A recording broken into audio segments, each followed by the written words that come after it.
up and welcome to another Elev8 and we got Level Up Glass. Wow, man, just again another new guy going into the glass scene, not too new but not too old, and just seeing how these guys are just growing so fast. It's just, I'm so excited to get to sit down and talk to them. Really quickly, I do want to mention we have this amazing Elev8 ambassador program. And we also got these new Elev8 doll bath bombs that got these really cool marbles in there. And you collect them and you trade up. Check it out, Elev8 dolls, and check out the Elev8 doll trade-in program. Also, we got an amazing Elev8 veteran program. It's really awesome. We get to help reacclimate and rehabilitate veterans with some really outside ideas and outside therapies, and I guess that would be alternative therapies. Anyways, I'm pretty excited to talk to Level Up Glass. What up, y'all? We have Elev8 today with Level Up Glass, and thank you so much for joining us.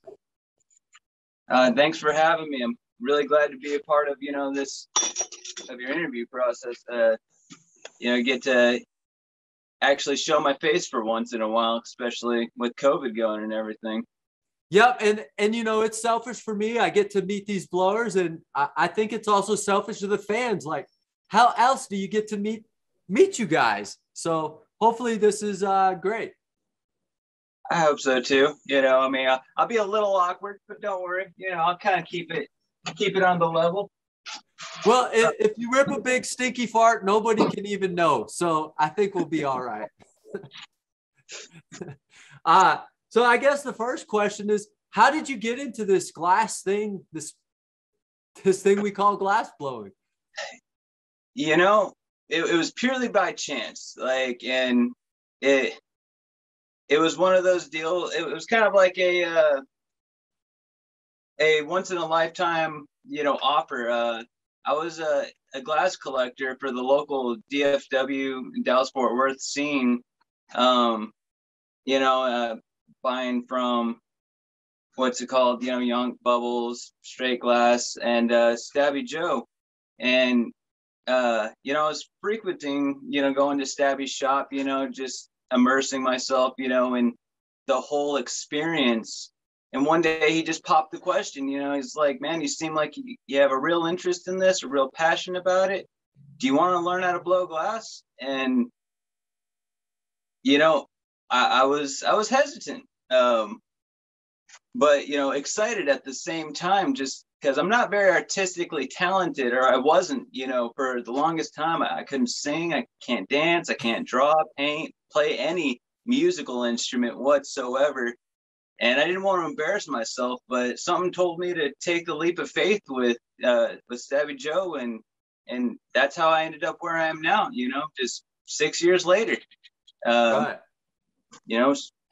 Still on it, I'm stoked. Best thing that could have ever happened to me. Hell yeah, that's awesome. And then, so when you went into that process with Stabby Joe, did you go into a glass studio, and did you have a mentor while you were growing? Yes. Stabby Joe was hands down, was my mentor, still is my mentor, in a lot of ways. And as mentors do, he introduced me to more and more of the community, got me through the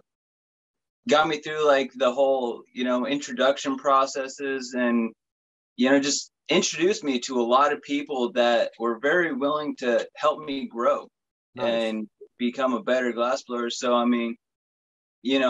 I'd say that my teacher is Stabby Joe, my mentor is the community. So, I like it. It's really what brought me into the scene, was just how open people were, being so willing to teach this random young kid, that looks like pretty much everybody else that walks in the studio, and actually take the time, to make sure that I understood what they were trying to teach me, and things like that. but yeah, you know, like I got to give credit to just about everybody, and I wish I could name everybody at the time, but you know, We move fast through our lives, you know, and it's not that you want to forget anybody. It's just, yeah, damn, your brain can, it's like a sieve. It can only hold so much shit. So, exactly. And I mean, you know how long-term and short-term memory is for, you know, people in our community. yeah, yeah. Not good sometimes, you know, you got to ask a few times, you know, got to remember. How did you actually get your level up name? Well, it wasn't my first choice. Whenever I first started, all I wanted was a name so bad. And, you know, so first I went through French toast glass because I like to make these little French toast guys, which is kind of like a physical play on words, whereas a piece of toast, but, you know, like had a beret, you know, cigarette, the black tinted glasses. And then I ended up moving on to Level Up Glass just because anytime I'd get better, I'd be like, hey, I just leveled up. Yeah. And that's kind of where it came from. It's kind of funny, like it's not so much a linear leveling up, it's more like a skill tree, like, you know, Mm-hmm. what you put into, you know, like you level up, you know, not just in one direction, but in all directions.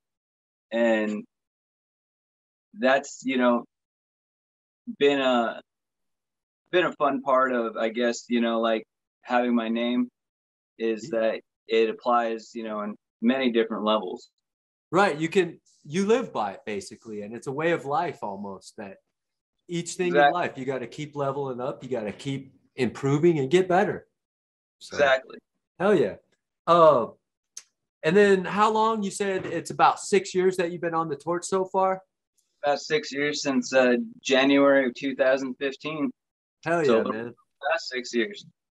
Have you had any classes that you've taken? And if so, do you recommend them to other people? Yes. So I started off, my first class was with Mylan Townsend. I'm not sure if he's really touring too much anymore. I think he was starting to kind of slow things down with that. But you know, he was great for learning like broad sculpture, um, what's it called, proper use of dichro, and he's generally a, you know, a pretty entertaining guy. And then after that, we actually had a Freddie Farron about 3 years ago. We actually had him twice come to the studio, and we held a workshop for some of the local artists to come in, you know, and he helped, you know, with I guess fume, the fume basics and more advanced techniques. You know, even some cold working techniques, and you know, again, really cool, you know, entertaining guy. I mean, and last but not least, we had a Lewis Wilson. Same deal with Freddie Farron.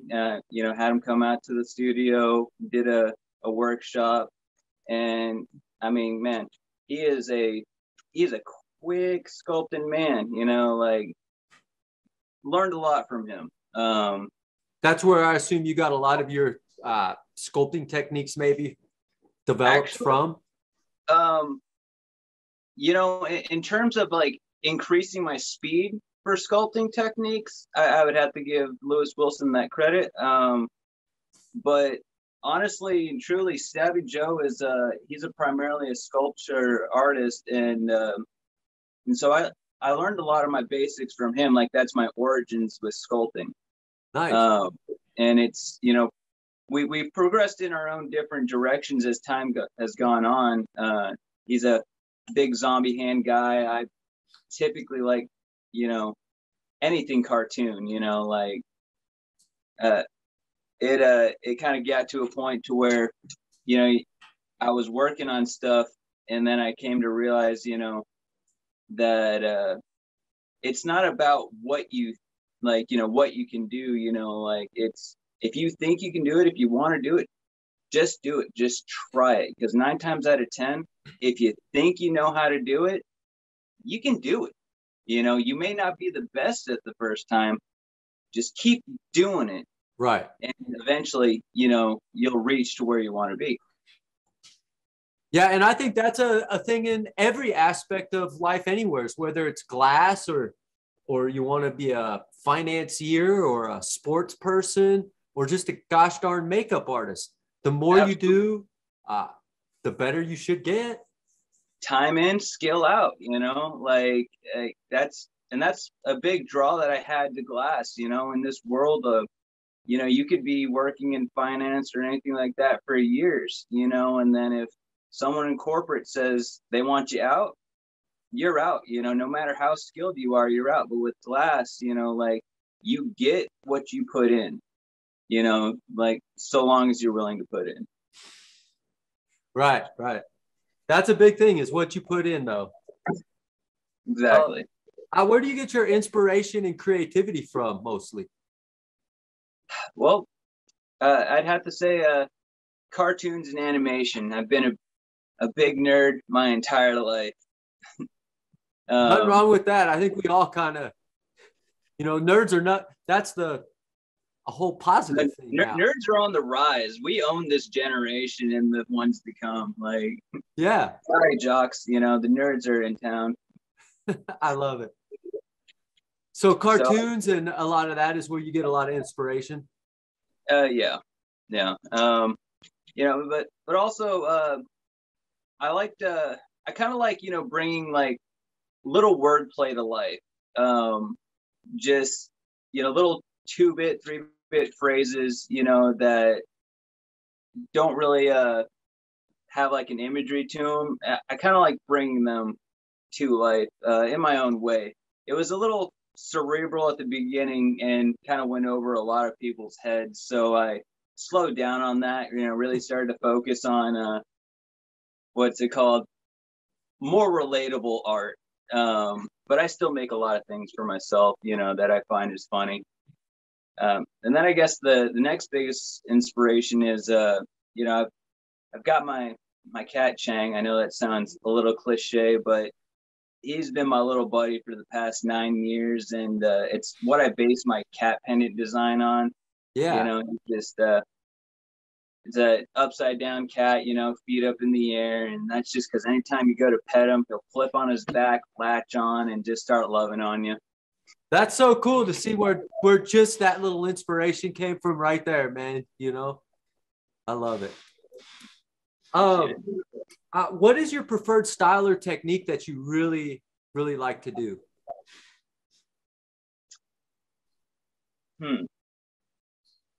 Well, style or technique, I honestly, I guess I've been a primarily like freehand sculpture artist for so long. I've never really focused too much on line work or dot stacks. I mean, I've done my fair share of wigwags and, you know, bender backs in my day, but I've always been more of, you know, more of a sculpture artist through and through. And that's a hard technique to do to be able to make things balanced sculpturally. It's a hard technique.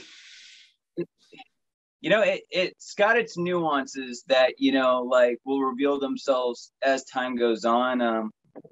It's I'd have to agree with you. You know, you need a real fundamental understanding of how glass wants to act and how glass wants to move in order to kind of get some of the nuances of bringing something to life out of glass, you know, like taking it from, you know, rod or tube and then into it, like a little entity in and of itself.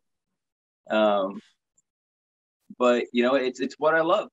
You know, it was worth the work, like through and through. I never regret it. You know. Hell yeah, nice.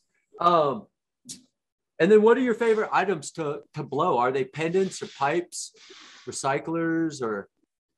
You know, my two top favorite are pendants and then Sherlocks. I've always been just extremely drawn to the Sherlock style. It's a beautiful shape. It's just got a clean flow, right? You know, like, and you can do so much with it. You know, like it's got a lot more sculpture capabilities than, you know, your typical, you know, like hand pipe. And you know, I've done quite a few, you know, rigs as well. Like I will say that, you know, sculpted rigs too, you know, I was a big fan of that.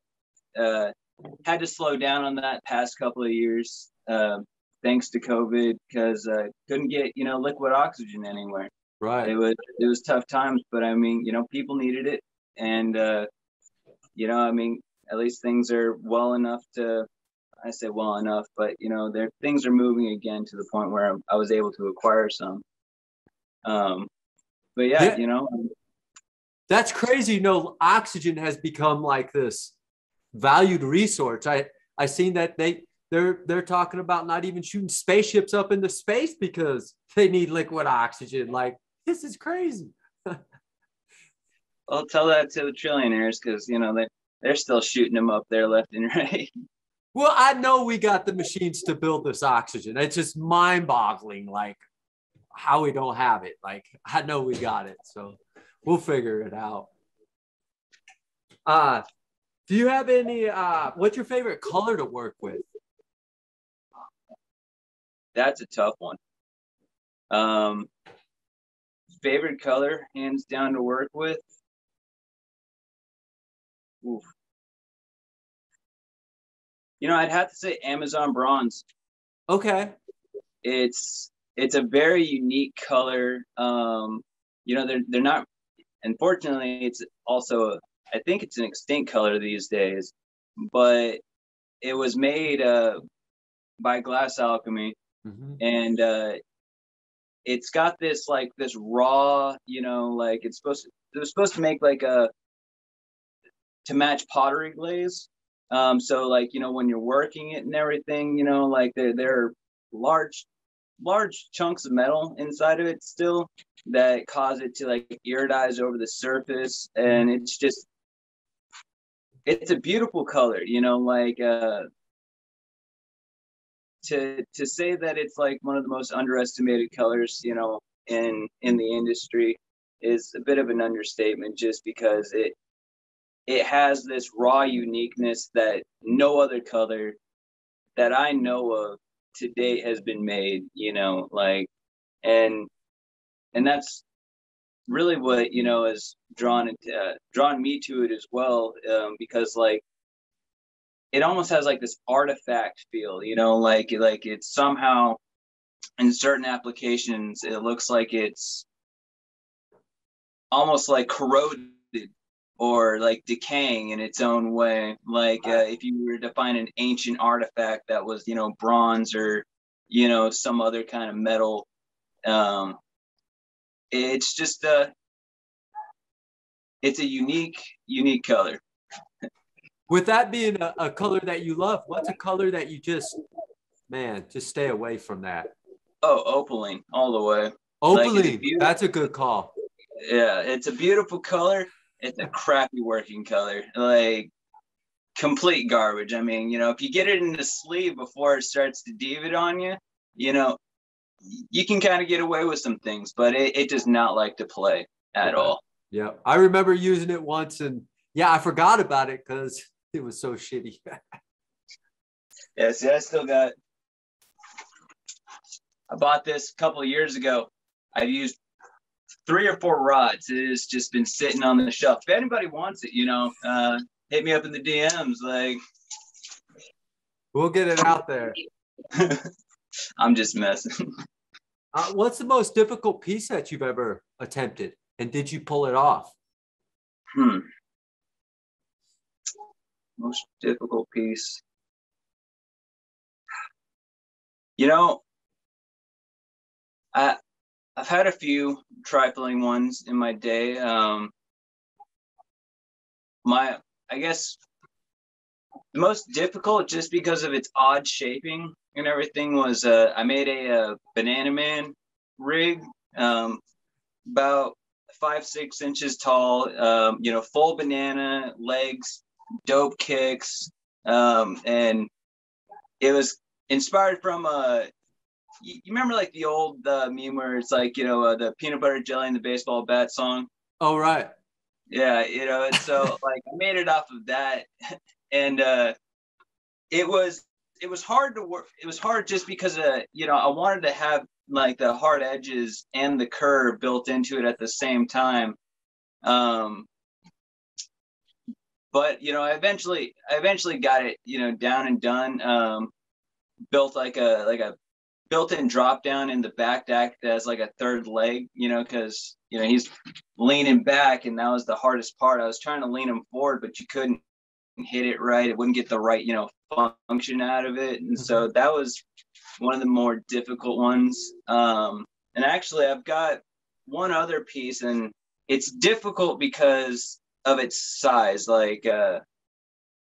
but something that I have not accomplished just yet. But all right. One second.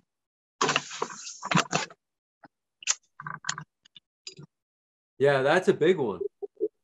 It was supposed to be an internal perk, and I will finish this one day. Just need a little lathe time, or need to start hitting the gym, get like super swole, because here's the old dusty tube that it's supposed to go into. Oh yeah, it's gonna get real freaking heavy. Hell yeah. Do you collaborate often? Not really. No, I'm very much kind of hermited in my ways. I have like this, like I said, I've got this thing about embarrassing myself, and also Me too. Not wanting to waste anybody's time over the years. The person well, you know what? I've got a few. I've done a lot of work with Stabby. Being my mentor. Teaching me, and also, you feel comfortable to fail around him, right? Exactly. And then there's Will Glass Diver, who I'd say has been my second most educational friend and colleague. He's helped not only me but even Stabby Joe learn some of the basics of hollow work. Some 4 or 5 years ago, whenever I was just starting out, Stabby was a few years in, and he's a real nice guy. If you ever get to meet him, he'll talk your ear off. But at the same time, I did a cool project with him, and that was he had a roommate that was building large gaming computers, and so we did all glass interior. Like for like the reservoir tubes and the what's it called, the cooling system. And so I did a Goku and Vegeta in the Regenesis chambers that are the water reservoirs for the coolant system, and then he ended up pulling all of the tubing down marvelously, bends, cuts, everything fit inside this computer. Wow. That was probably the coolest and most elaborate collab that I've been a part of. That wasn't even fully glass. Like it had technology, pure execution, and just some fun, like fantastical portions to it. Another side of functional glass, right? Like exactly. Yeah. Like it's a great way to do it. Have you ever competed in any events before?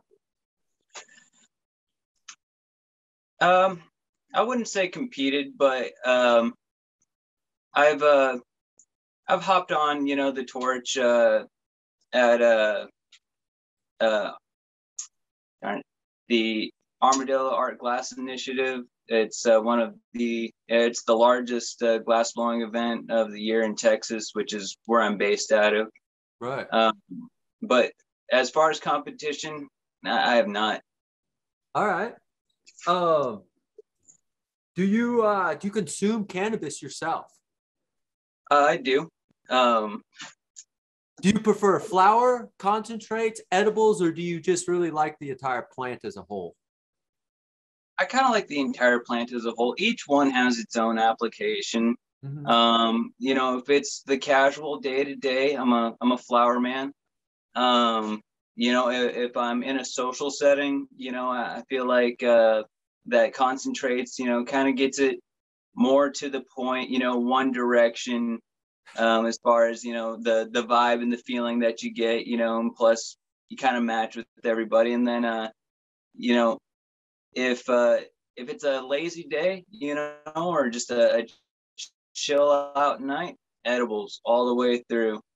Hell yeah. Hell yeah. Um, Um, do you have any hobbies that are outside of glass? you know, for the longest time I didn't, but in the past couple of years I've picked up metal detecting. Oh wow. Um, Have you yeah, found it's anything interesting there? I found a couple gold rings, some silvers, a few bits of history too. This find is from 1925. It was what's it called? It was like a mark, copper for an old telegraph company, and not it didn't seem like it doesn't seem like much, but just the sheer fact that something's been sitting in one spot for almost Right. 100 years, just in the local area, like is really cool, It what's it is. called? But Yeah, that's crazy how something can it, just get kicked down and 100 years later you found it. I know it teaches you about like the area you're in too, like based upon what you're finding and things like that. It's kind of like looking into the past through the dirt. I mean, same as like I guess it's like a neo dinosaur bone thing. Right. Like what was here before. Like that's not here anymore. Can only find out if you dig it up. Yep. Yep. For sure. So, Um, what can we look forward to in the future from you? well, a lot more of my bigger work is going to be coming back. Sculpture rigs, larger pieces, more intricate projects. Like I really had to kind of tame myself back these past year and a half, and because I was working in some interesting conditions after like the first lockdown got over with. Uh, my shop mate and mentor, he wasn't in the best of health, and so he didn't want to risk COVID, and so he had to shut down the shop completely. Had to move my stuff out of there, and I live in a fifth wheel, with the wife and everything, and so not a whole lot of opportunity to set up a shop, Right. outside there, and so I've had some good friends, kind of help me out with that, give me a spot here and there. And then, finally I secured a little studio space. It's a 15 by, 12 by 10 shed. He said, if the gentleman that I'm basically renting from, he said, if you clean it out, like you can do whatever you want with it. I was like, oh, I'll Nice. clean it out. Nice. So, And then you but said you just got some liquid oxygen to help get into the bigger, badder stuff that you were doing.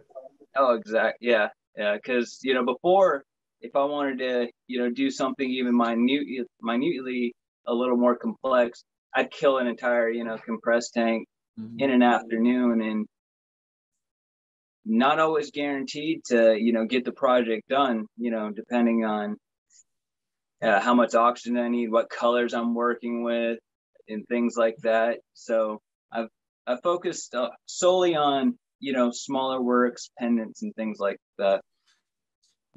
Nice. But going Um, on, Go ahead. I was just saying, going on from now, the sky's the limit. You know, Hell yeah. Do you find that you still have the same love and passion today as when you first started? It's shifted from the awe and magic. Like it went from wizardry, like to respect and understanding, of technique, application, and really just even the creativity behind each individual's, and even my own process of doing things. But I still have my moments where I take a look at something and I go, just wow, like that's unreal, yet it's here in front of me. Right. Yeah, glass is just crazy. It's just magic. And then to master it, that's, again, like you said, that's when that new passion that you didn't know was there, the mastery passion, I guess, or something. Exactly. Like the going from like how could they even possibly do this, to the time and effort that they put in to really truly master it. Like there's like understanding how glass wants to act and move on a fundamental level, and then there's just like that next level beyond that, like to where it's almost like a gift from like the muse, or however you want to take it, like the universal intelligence, something like that. Like the glass gods are real. the glass guards are real, yes, and they will smite you if you don't respect them. Absolutely. So don't rush that heady, all right? Take your time, take it slow, or else glass gods will show. And that is the truth. Did we miss anything that you want to share with us? I'm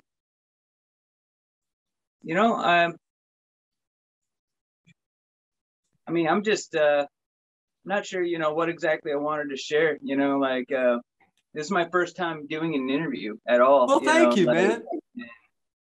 And no, thank you for having me. I've got a wee bit of some self-worth issues. So, like I was saying, it's kind of like along the lines with, my collaboration history.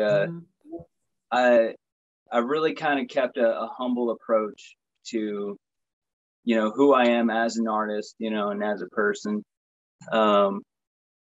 So this was a real experience, for me.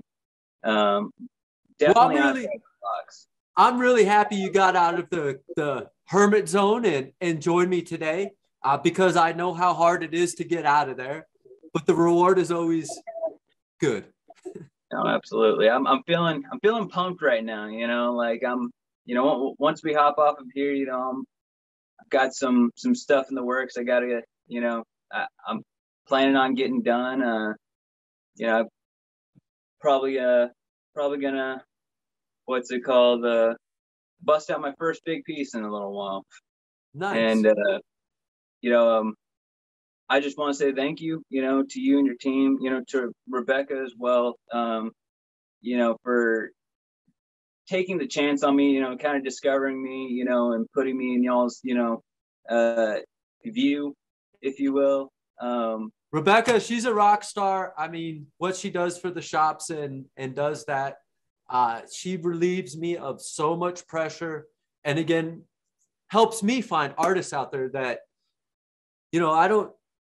if I got time, it's blow, blow, blow. And so I don't get to do this. So, it's the team and everything. And I'm glad we're becoming teammates here in the life team, I guess. Absolutely.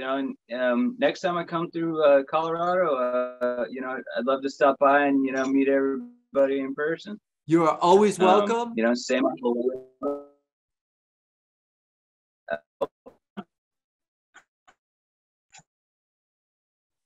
There. Something happened at the end here. Uh-oh. Well, I know I can hear you a little bit. I think just the Wi-Fi is going out, but I think where's the best place we can follow you and see more of your work? It's gonna be on Instagram. My tag is Level Up Glass. You know, just think like the video game, level up, and then glass at the end of it.